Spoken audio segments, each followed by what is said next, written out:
오늘 벌써 8월 2일이에요. 세월 빠르죠?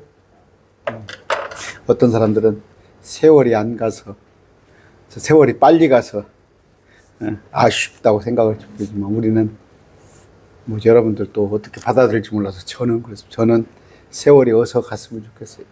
주님이 빨리 오셨으면 좋겠지만 주님이 빨리 안 오시면 제가 빨리 주님을 뵈러 가야죠. 기도하고 시작합니다. 존귀하신 아버지 하나님 감사합니다.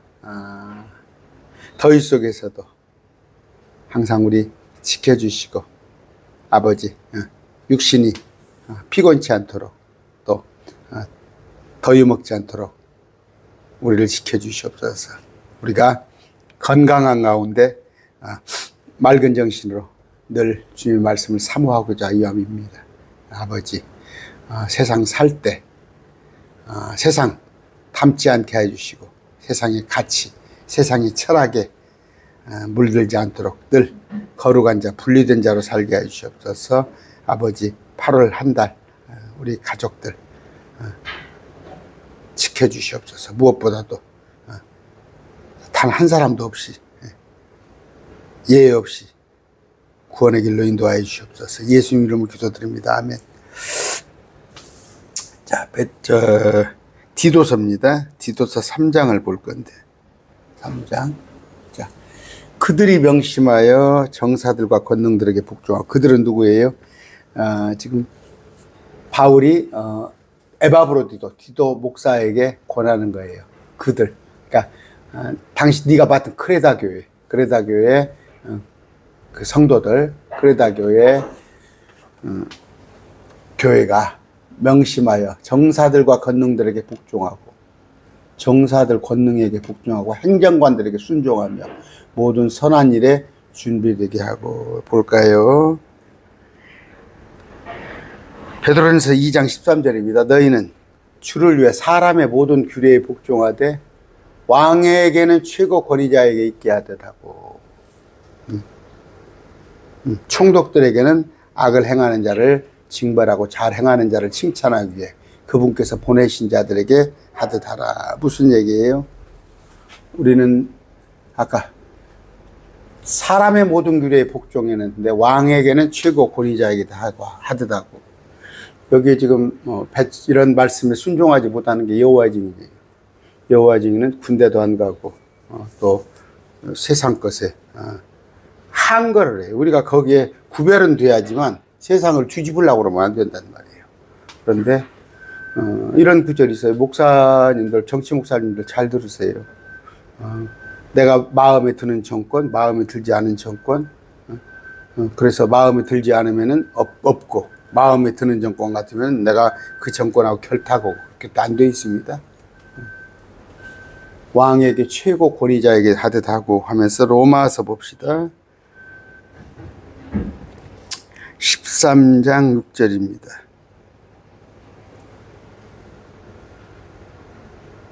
그러므로 너희는 이런 까닭에 너희가 공세도 바치나니. 세금이에요. 그들은 하나님의 사역자로서 바로 이 일에 항상 힘쓰느니라. 비록 불신자 또 이교도들일망정 대통령이 왕이 그들도 하나님의 사역자라는 얘기예요. 하나님이 무슨 일을 하는 거예요? 이해가 할지 몰라도 저 강의를 쭉 하신 분들은 알았더래. 모든 원들은 더 높은 권력에 복종할지니 하나님으로부터 나지 않은 권력이 없으며 이미 있는 권력도 하나님께서 임명하셨느니라. 목사님, 그러면 저 김정은이도 하나님께서 주신 권력이에요? 그래요. 그렇습니다. 단지 그들이 고생하잖아요. 그러니까 나쁜 권력자를 세워서 고생하고 또 선한 권력자를 이어서 또 세우기도 하고 하나님께서 다 하시는 일인데, 그러면 아까 선한 일을 하도록 준비하라. 이건 뭐 선한 일을 할 수 있는 게 뭐예요? 아까 조세를 바치라고 했죠. 조세. 4대 의무 하는 거예요. 4대 의무. 뭐 국방, 교육의 의무, 뭐 납세의 의무, 하나가 뭡니까? 뭐 근로의 의무, 조세, 세금 바치는 거예요. 그럼으로써 비난거리를 주지 말라는 얘기예요. 그런데 여러분 정치 성향에 따라서 나는 어떤 정권은 좋으니까 그 정권 때는 복종하고 그 정권이 아니면 갈아 뒤집어 엎으려고 그런 것은 하나님 말씀에 어긋나는 겁니다. 아무도 비방하지 말며 말다툼하는 자들이 되지 말고 오직 부드러우며 모든 사람에게 전적으로 온유함을 보이라. 둘만 보이고 셋만 보이면 비방하고 또 교회 안에서 말다툼하고 이러면 안 되겠죠? 이러면 안 됩니다. 그래서 모든 사람에게 전적으로 온유함을 보이라. 그 사람 크리스찬이야. 이는 우리 자신도 한때는 어리석고 불순종하며 속임당하고 여러 가지 정욕들, 쾌락들을 섬기며 한때는 과거죠, 과거. 어리석고 불순종하며 속임당하고 여러 가지 정욕들과 쾌락들로 섬기며 악의와 시기 속에 살고 미움이 차서 서로를 미워했기 때문이다. 과거에 그랬죠? 불신자 시절에 거듭나기 전에.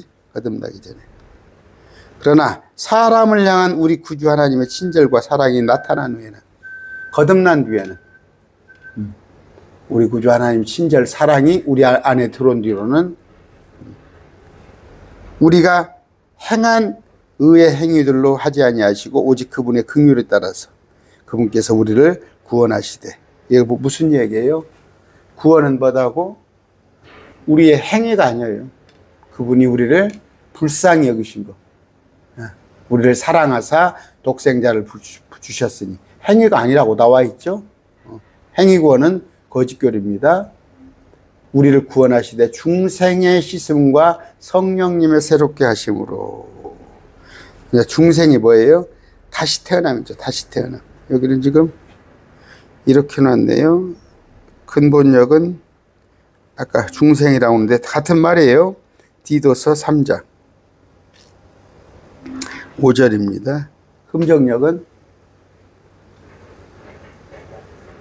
그분께서 우리를 구원하시되 우리가 행한 의로운 행위로 하지 아니하시고 오직 자신의 긍휼에 따라 다시 태어남. 중생. 다시 태어남은 씻음과 성령님의 새롭게 하심으로 하셨고. 동의하시죠? 동의하십니다. 아까 그랬을 때 주님의 그 사랑이에요. 주님의 자비 사랑인데 요한일서 3장 1절입니다. 보라 아버지께서 어떠한 사랑을 우리에게 베푸사 우리가 하나님의 아들이라 불리게 되셨는가. 아까 우리의 행위가 아닌 하나님의 긍휼에 의해서. 16절 요한복음 3장 16절 요한일서 3장 16절. 여러분 여기 좋죠. 요한복음 3장 16절이 있듯이 하나님께서 우리를 요한일서 사실의 생명을 버리셨으므로 우리가 이로써 그분의 사랑을 깨닫다니 우리가 형제들을 위해 우리의 생명을 버리는 것이 마땅하니라. 이런 얘기입니다.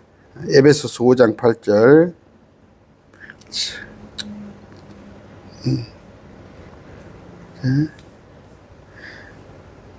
너희가 한때는 어둠이었으나 이제는 주 안에서 빛이니 빛의 자녀로서 걸으라. 이렇게 돼 있죠. 아까 한때는 우리가 과거에는 한때는 이런 사람이었어요. 어리석고 불순종, 속임당하고 정욕, 쾌락, 악의 시기 속에 미움 속에 살았는데 이제는 긍휼, 하나님의 친절과 사랑으로 우리가 거듭났는데 중생의 씻음과 성령의 새롭게 하심으로 우리 역시 사랑하는 것이다. 그런 얘기입니다. 6절입니다. 예수 그리스도 우리 구주 예수 그리스도를 통하여 그분께서 우리 위에 성령님을 풍성히 부어주신 것이요. 성령님을 부어주셨습니다. 로마서 5장 5절 봅시다.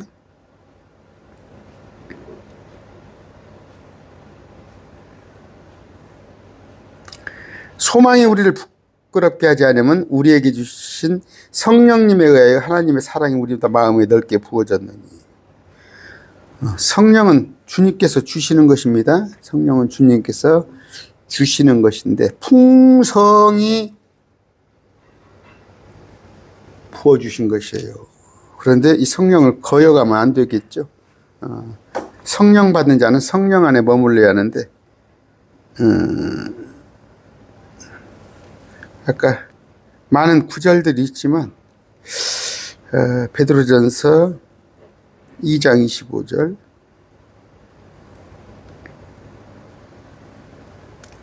너희가 전에는 길 잃은 양 같으나 지금은 너희 혼의 목자요 감독이신 분에 우리가 돌아왔으므로 아까 요한일서 4장 9절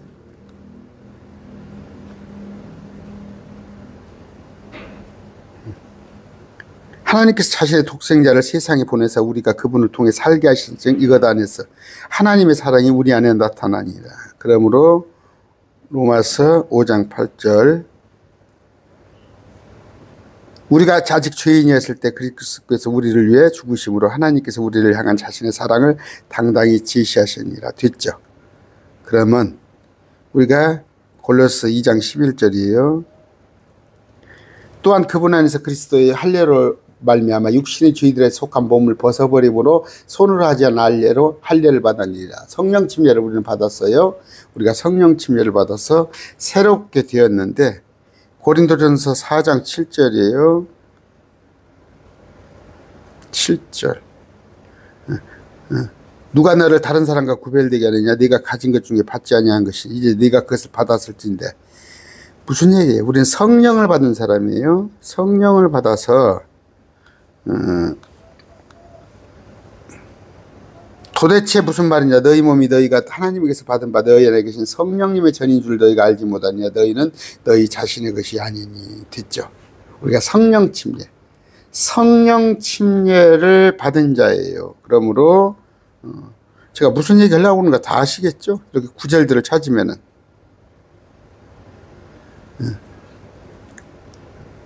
하나님의 성전과 우상들이 어찌 조화를 이루겠느냐? 너희는 살아계신 하나님의 성전. 우리 몸이 그러면 우리가 악의 도구로 쓰이면 안 되겠죠? 갈라디아 3장 25절입니다. 25절. 우리가 믿음이 온 뒤에는 우리가 더 이상 훈육선생 아래 있지 아니한도다. 우리는 성령 침례를 받은 자예요. 그랬을 때 우리 몸이 성령님이 우리를 지배하시게 성령님께 맡겨드려야 하는데 이것조차도 우리는 뭐예요? 은혜란 말이에요. 은혜. 우리가 할 수 있는 것이 없단 말이에요. 자기가 섰다고 생각되거든. 자기가 뭐나 할 수 있다고 생각되거든. 그렇지 않습니다. 우리는 내일 일도 장담하지 못하고 5분 뒤에 일만 할 것 같으면 왜 교통사고가 있고 뭐가 있겠어요. 온전히 성령님께서 하나님의 은혜에 맡겨드리면서 과거에는 한때는 어리석고 불순종하며 속임당하고 여러 가지 정욕 쾌락에 악의 시기 가운데 살고 증오하며 서로 미워했으나 아까 디도서 3장 3절이에요. 근데 이제는 아까 4절에 사람을 향한 하나님 곧 우리의 구원자인 친절과 사랑이 나타난 뒤에는 어떻게 5절에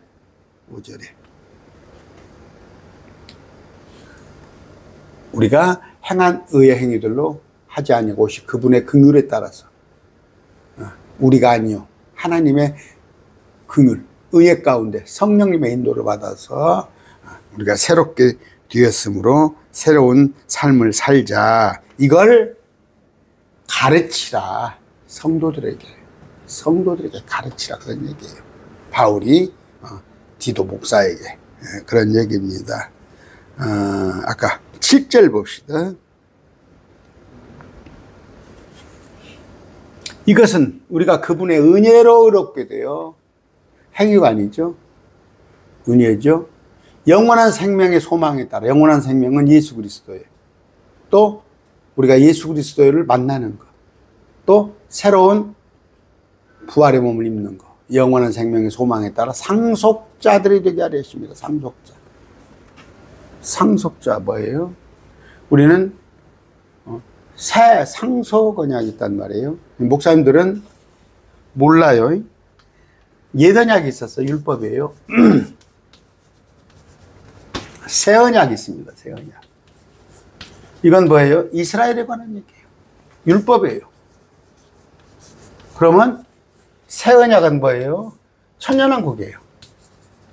너희가 민족 중에 머리가 되고 이스라엘에게 아브라함과 약속한 복을 이들에게 주는 건데, 이건 이스라엘이에요. 우리한테는 뭐가 있어요? 우리 크리스찬한테는 새 상속 언약이 있다고. 거버넌트. 상속 언약. 언약은 언약인데, 언약이죠. 언약이죠. 근데 우리한테는 뭐예요? 상속이 있단 말이에요. 상속. 제가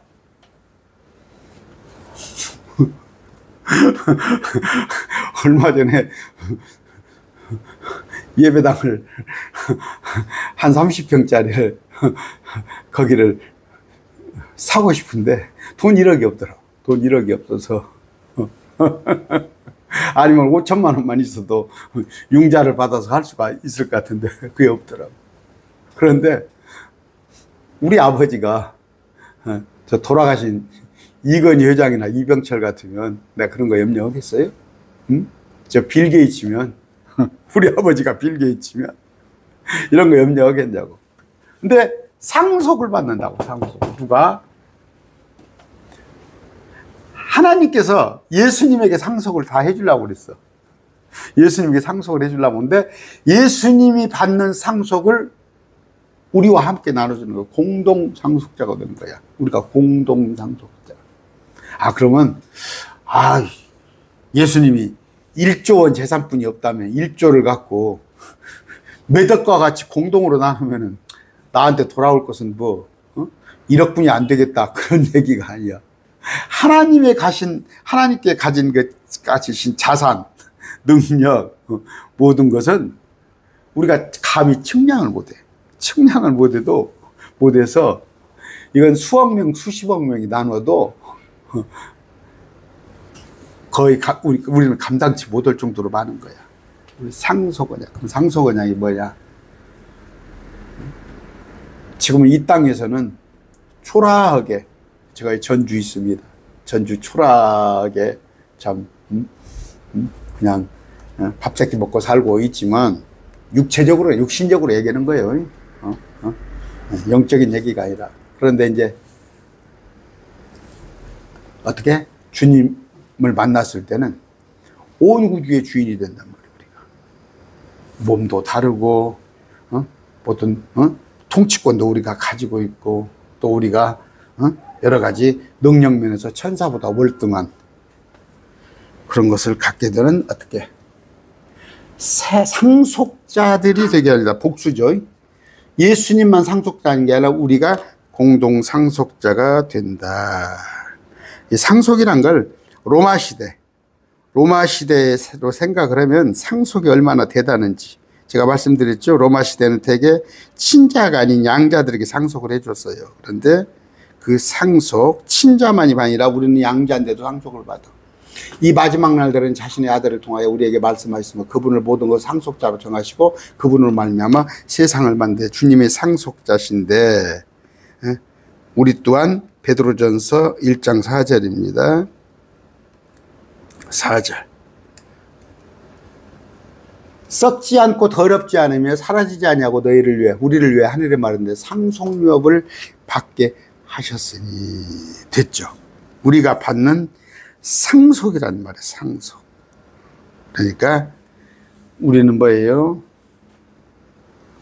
이 땅의 것은 정말 심지어 무익하다고 그랬어요. 아무것도 아니에요. 그건 육신의 필요를 채우는 건데, 우리가 지금 땅의 것을 내 욕심 내지 말고 하나님의 말씀에 순종했을 때 하늘에서 받는 그 상속 유업을 생각하면서 아까 디도에게 그렇게 가르치라는 거예요. 디도에게 바울이 말할 때 아까 봅시다.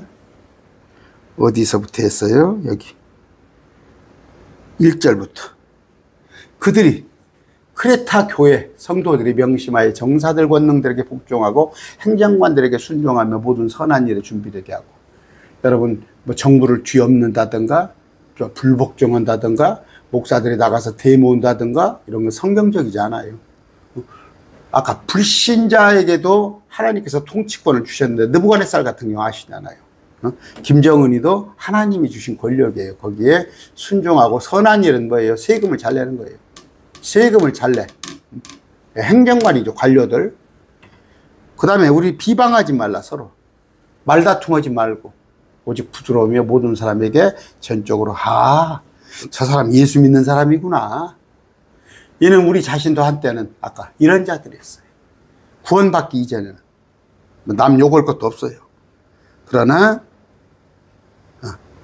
아까 우리 구주의 친절한 사랑이 나타난 뒤에는, 우리가 구원받은 뒤에는, 그런데 그 구원은 우리의 행위가 아니라 주님의 긍휼에 따라서 우리가 아까 거듭남의 씻음, 성령님의 사람으로 우리가 새로워졌으니 어떻게? 우리 그 성령은 하나님께서 우리에게 부어주신 거다. 풍성히. 어떻게? 영원한 생명의 소망에 따라 그분의 은혜로 어렵게 되었어. 우리의 행위가 아닌 상속자들이 되게 하려 하는 거단 말이에요. 이렇게 하면 너희가 상속자가 될 것이다. 상급을 받을 것이다. 이런 내용을 가르치라는 거예요. 목회서신이에요. 그래서 디모데서와 디도세가 바울이 이런 식으로 목회를 하라. 제가 이렇게 지금 목회하고 있으니까 오늘 말씀 맺습니다.